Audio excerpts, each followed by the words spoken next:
साल था 1946। Second world war में जर्मनी की बुरी हार हुई थी। डीजल इंजन के मैन्युफैक्चरिंग हब के नाम से मशहूर जर्मनी के म्यूनिक शहर को भयंकर हवाई हमलों का सामना करना पड़ा था। आधा से अधिक शहर तबाह हो चुका था। उसी वर्ष म्यूनिक रेलवे स्टेशन पे खड़े थे प्रतिष्ठित जर्मन इंजीनियरिंग कंपनी क्रॉस मैफई के डायरेक्टर्स। वो इंतजार कर रहे थे भारत से आने वाले अपने मेहमानों का। 1838 में स्थापित क्रॉस मैफई इंजीनियरिंग की दुनिया का एक बड़ा नाम था और खासकर इंजन मैन्युफैक्चरिंग में इस कंपनी को महारत हासिल थी। आने वाले मेहमानों में शामिल थे टाटा समूह के चेयरमैन जे.आर.डी. टाटा और उनके साथ थे टाटा ग्रुप की एक और कंपनी टेल्को, जिसे अब हम टाटा मोटर्स के नाम से भी जानते हैं, कि एक इंजीनियर। टाटा ग्रुप भारत में इंजन मैन्युफैक्चरिंग के प्रोजेक्ट्स को आगे बढ़ाना चाहते थे और इसी से जुड़े तकनीकी पहलुओं पर चर्चा के लिए वो आए थे क्रॉस मैफई के पास।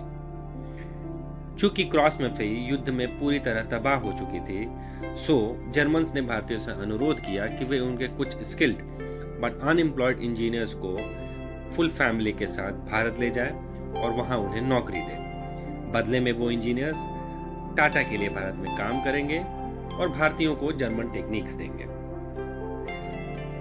टाटा ने इस अनुरोध पर सहमति व्यक्त की और जर्मन्स को आश्वासन दिया कि उनके लोगों की अच्छी देखभाल की जाएगी। भारत अभी भी ब्रिटेन के अधीन था। किसी भारतीय कंपनी के लिए किसी भी जर्मन कंपनी के साथ कोई भी फॉर्मल कॉन्ट्रैक्ट साइन करना इम्पॉसिबल था। सो उस दिन म्यूनिक शहर में जो भी बात तय हुई टाटा ग्रुप और क्रॉस मैफई के बीच, उसके लिए कोई औपचारिक कॉन्ट्रैक्ट्स नहीं बने। बात आगे बढ़ती है। जर्मन इंजीनियर्स और उनके द्वारा दिए गए टेक्निकल सपोर्ट से टाटा मोटर्स को काफी फायदा होता है। इंजन मैन्युफैक्चरिंग में टाटा मोटर्स अपनी जगह बनाने में सफल होता है। म्यूनिक रेलवे स्टेशन पे हुई इस बैठक के कई सालों बाद क्रॉस मैफई को भारत से अचानक एक पत्र प्राप्त हुआ। पत्र टाटा समूह की ओर से था।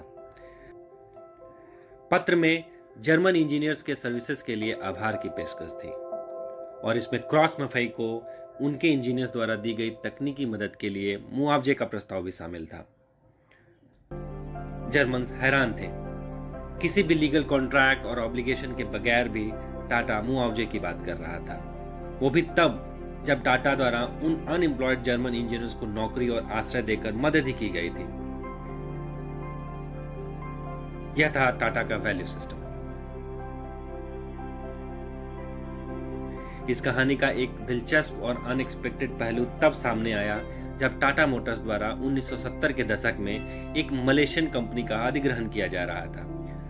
टेक ओवर के लिए उस मलेशियन कंपनी के बैंकर द्वारा टाटा ग्रुप के लिए एक शर्त रखी गई।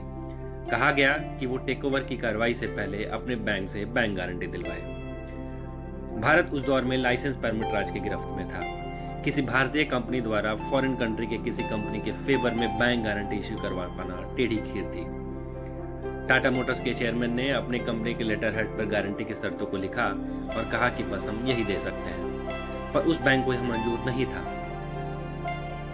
फिर भी उसने सेकेंड ओपिनियन के लिए जर्मनी के मशहूर बैंक डॉयश बैंक से राय मांगी। डॉयश बैंक ने जो कहा वो सुनकर आपका सीना चौड़ा हो जाएगा। डॉयश बैंक ने राय दी कि टाटा ग्रुप द्वारा उसके लेटर हेड पे लिखी गई बातें किसी भी बैंक से जारी बैंक गारंटी से ज्यादा वैल्यू कैरी करती हैं। आप इसे एक्सेप्ट कर सकते हैं। डॉयश बैंक द्वारा दी गई यह एडवाइस एक तकनीकी एडवाइस नहीं थी। यह उस भरोसे का प्रतीक था जो टाटा ने कमाया था। यह टाटा के गुडविल का प्रतीक था जो आज भी बरकरार है।